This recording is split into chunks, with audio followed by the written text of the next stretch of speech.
January 20th, 2026, 2 days yon before ng birthday ko. The day I officially lost my job.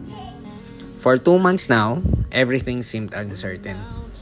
Pero kahit anong circumstance, merong joy and peace dahil we choose to trust God. We realize one thing, God is our source. Yung ating trabaho, business or investments, instruments lang yun. Alam nyo, kahit gaano ko man ko gusto na magpatuloy hanggang sa mag-retire na dun sa kumpanya and industry na yon, if God says no, it is a closed door.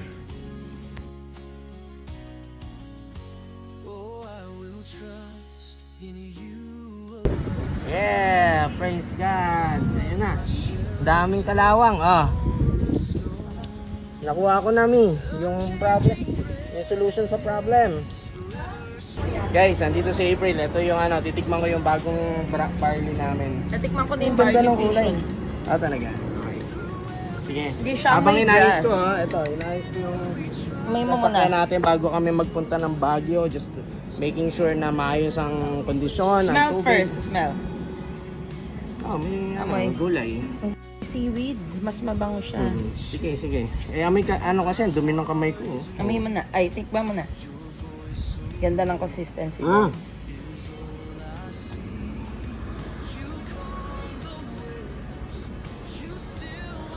Tignan mo, walang buo. Wow! Diba? Inilabutan ako dun Magugustuhan ng mga bata. Masarap yung fusion, matamis. Para siyang Okay. juice. Guys, namin yon, i-share namin sa inyo to. Napakabuti ng Panginoon. God is good all the time. Kahit may mga nangyayari sa atin na hindi natin kagustuhan, na sa tingin natin ay mahihirapan tayo or we are entering into uncertainty. Huwag natin kakalimutan, God is in control. God is in control. So, ayan, ayusin ko lang to. Praise God, naayos ko na rin yung hose. Ikakabit ko na to ulit. Lilinisin ko lang, pati yung ito. Tapon ko na yung coolant dito sa loob. Praise God, maayos na yung hose. Tapon na natin. Tingnan natin kung ano yung laman.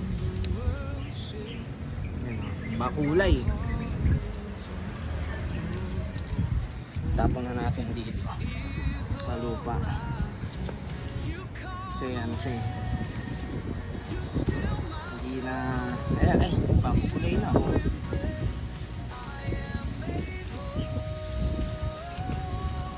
na natin. Tapos lilinisin natin itong reservoir. Unchanging grace, forever strong. Your faithfulness is my song. So, ito, ayan, malinis na siya. Okay, ito na yung malinis na version, no? Pero mukha pa rin madumi. Kasi naman to, luma ng sasakyan. Pero ang mahalaga, maayos na yung hose. Ang issue kasi dito is every like a week or two, nagkakarga ako ng coolant.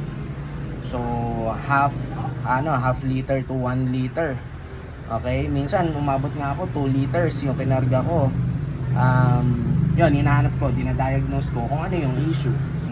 Now, sa radiator, wala naman leak. Pero ang kaso, eto na yung nakita kong problem talaga dito na ating sinosolve is yung clog hose to reservoir. Sinapasin ko, hindi nababawas yung reservoir, lagi nasa max. Nag-utilize ako ng AI, tsaka nagtatanong-tanong din para sa ganon ma-troubleshoot ko, matutunan ko ng sarili. Ngayon, kakargahan ko na to ng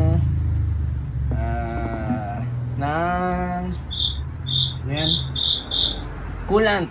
Okay. Wow! Tama ba? Lalagyan ko ba muna bago ko ibalik doon?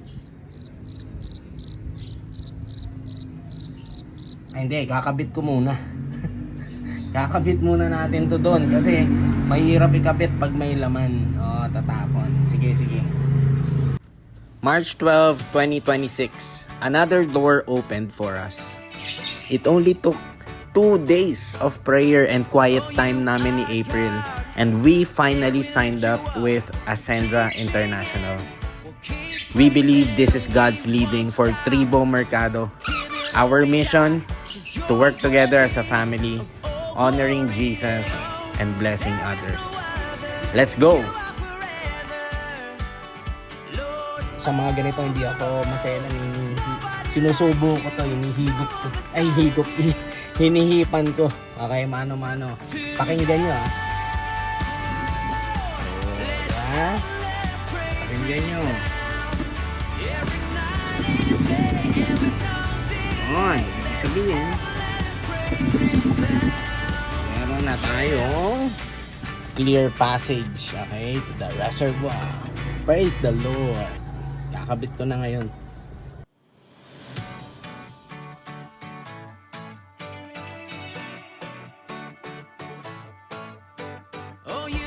Okay na siya.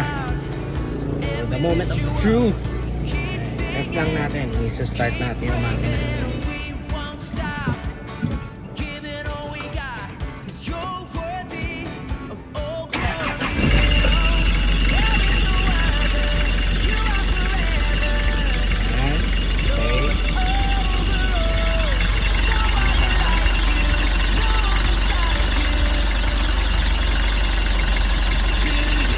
Ngayon, habang umiinit yung makina, kakargahan ko siya. Ito, ng kulang. So, yun lang guys.